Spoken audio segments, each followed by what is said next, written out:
شیخ عبد الفتاح ابو غدہ نے ایک کتاب لکھی ہے، اس کا نام ہے قیمت الزمن۔ اوقات کا بہت زیادہ خیال رکھیں۔ لا الہ الا اللہ، ایک دفعہ جب وقت گزر گیا تو دوبارہ آ سکتا ہے، توبہ۔ اور کتنی قیمتی زندگی ہمیں دی گئی ہے ایمان کے لیے اور اعمال کے لیے۔ پھر یہ بھی دیکھنا چاہیے کہ خیر کی مجلس میں شریک ہو کر کے بھی محروم ہونا، یہ کن لوگوں کی علامت ہے؟ توبہ، استغفر اللہ۔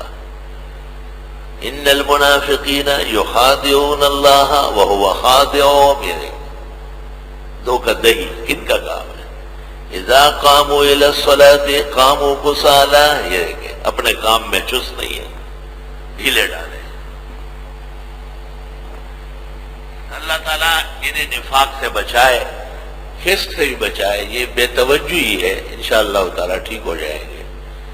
ابتدا بہت مشکل ہوتی ہے اور شیطان کا مقابلہ سنگین نوعیت کا ہوتا ہے۔